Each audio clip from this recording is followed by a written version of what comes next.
março. O ano começa em março, no finalzinho de março, justamente nessa época agora, entre 25 e 1, que é o solstício, que para nós é o de outono, na verdade, para o hemisfério norte de primavera.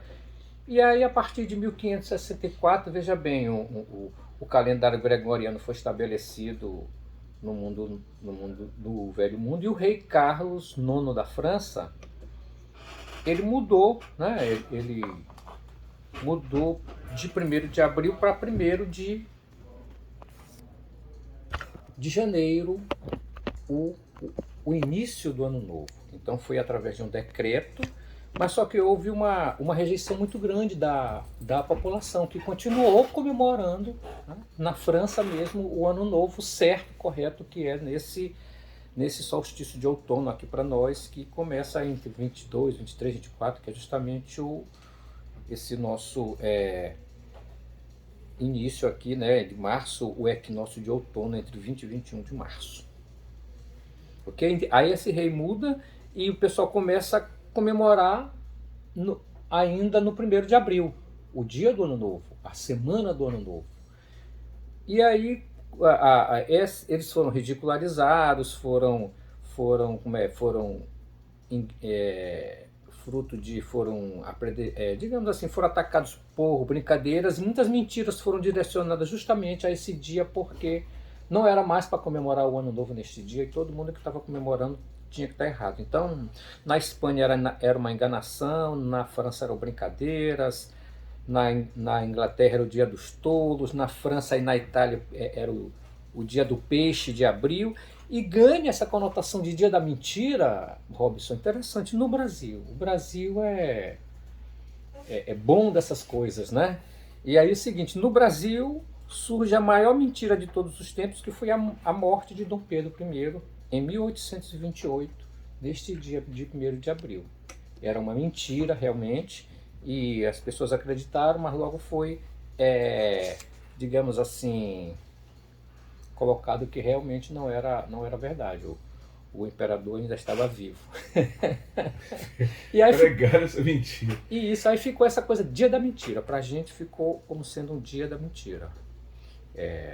O ano novo sempre era para ser comemorado em março. Março, abril, maio, junho, julho, agosto, setembro. É o 7. Outubro, novembro e dezembro sempre foi o 10º mês do ano. Isso. E quem define o início e o final do ano não são as leis, né, dos povos. É o calendário astronômico. Então, o movimento da Terra, ele tem ao redor do Sol, desses 365 dias em torno do Sol, nosso movimento de translação em torno do Sol, e é esse movimento que começa num ponto X do espaço e se completa neste mesmo momento, neste dia entre 20 e 21 de março, que é o nosso equinócio de outono. Então, esse é o ano novo de todos os calendários antigos. E a gente foi que forçou a barra para mudar para o dia 1º de janeiro. Mas, quer dizer, considerando a astronomia, isso tem a ver mesmo, seria no último dia de março e começo de abril. Isso. E isso, atualmente, especificamente nesse ano, até como comentei um pouco na semana passada, esse ano vai ser o único ano que a Páscoa vai ser em cima do Carnaval. Exatamente. Né? Por motivos de força maior dessa virose, e também motivos de a gente encaixar o nosso calendário, né, com os nossos dias atuais. Acabou aquela história de quaresma. Terminou aqui o carnaval, 40 dias depois a quaresma. Vai ser dentro. Isso. Não há mais tempo para purificação. Isso. Esquece purificação. Quebraram toda a lógica de muitos anos. Bem, então, eu me lembro aqui de uma expressão, me lembro quando eu era garoto, dizia assim, você mandava a pessoa ir para distante fazer alguma coisa, você chegava lá no local e a pessoa dizia, 1º de abril leva o burro pro anil. É uma expressão nossa aqui, eu vi isso na minha infância. Também vi. E ficou essa mentira, né, no Brasil mesmo, entendeu? Porque os outros lugares é uma enganação, uma brincadeira, né? chamar alguém de tolo, mas no Brasil pegou mesmo essa coisa da mentira, porque foi uma mentira importantíssima da morte do imperador Dom Pedro. 1828. E 28. Foi no dia 1º de abril. E já posso contar a grande verdade? Pode. É o seguinte, gente, olha, eu vou aproveitar este dia. A grande verdade. Eu vou no dia salvar. Da mentira, uma verdade. Eu vou tentar salvar esse dia, né? Estamos começando um ano novo, sideral, nesse momento, e colocar aqui uma descoberta da ciência, uma descoberta do microcosmos, do ambiente atômico e subatômico, mas com repercussões no universo inteiro. Isso deve ter sido de alguns 2, 3 anos para cá, né? Mas há muito tempo já havia sido teorizado. Quando a gente fala de buracos negros cósmicos, atualmente só são confirmadas estruturas grandes, né? Centenas, milhares, milhões de vezes maior do que o Sol, com grande quantidade de massa, matéria condensada, formando esse vórtex espaço-temporal que a gente chama de buraco negro, né? Mas a mesma matemática sofisticada e exata do cálculo que evidenciou a possibilidade real matemática de existir esses buracos negros, essa mesma matemática relativística, ela também teorizou a existência de microburacos negros. Ou seja, esse troço deve existir também num ambiente atômico, subatômico. De uns anos para cá, eu só sei uma referência a Pavel, mas dou uma indicação boa, o melhor canal de física, de mecânica quântica da atualidade, ATEC Info. ATSH Info, INFO. Um canal fantástico que pude pescar essa informação que eu vou trazer para vocês agora. E volto a dizer, não é mentira, não. Eu tô usando o dia para fazer esse contraponto aqui. Na contramão mesmo. E isso, na contramão, para ver se as pessoas salvam um dia. Quer dizer, nem tudo hoje pode ser mentira. Alguma verdade tem que sobressair. Então é o seguinte, eu estou até com a tabela periódica na mão aqui, é sobre um grupinho de elementos químicos chamado a família dos halogênios. Todo mundo ouviu falar, é o grupo dos halogênios, dos halógenos. Hoje eles são chamados do grupo 17, antigo grupo 7b. Né? Isso é a grande verdade da química, veja bem, que vai ter uma repercussão em nossos dias. Um cientista brasileiro destacado, Fernando Gallenbeck, da Unicamp, ele destacou o seguinte: ele descobriu a eletricidade em todos os lugares, na atmosfera, nos átomos, na água, e aproveitando a ideia dele de em todos os lugares, a minha frase do dia é o seguinte: buracos negros em todos os lugares. Por quê? Porque nesta família de átomos, flúor, número atômico 9, é um gás, cloro, número atômico 17, é outro gás, bromo, número atômico 35, é líquido, e os outros 3 sólidos. Iodo, bromo você conhece, cloro, flúor também. Iodo, astato, não conheço muito também, sólido, e o mais recente descoberto, artificial, radioativo, o número atômico 117. Então são 7 elementos, são 6 elementos químicos, são 6 substâncias que estão em todos os lugares. O flúor, o cloro, o bromo, o iodo, o astato e o tenesso, que é esse número atômico 117. Senhores, estes átomos, eles apresentam na sua estrutura, né? Eu me emociono em falar isso, porque é uma coisa interessante.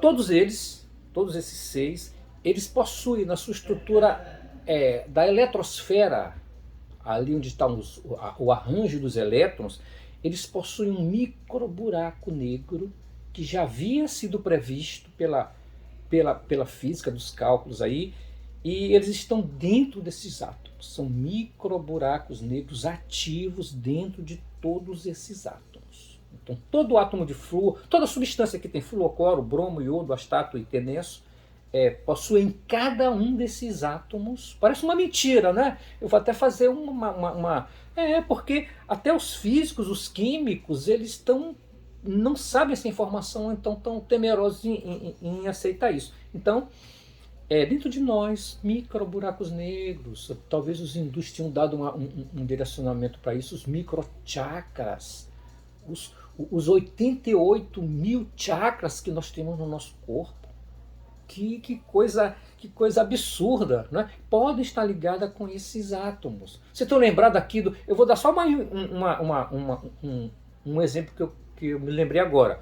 Nós temos uma glândula aqui chamada tireoide. Pois não. E ela tem um hormônio que precisa de muito iodo para ela ser sintetizada e se formar.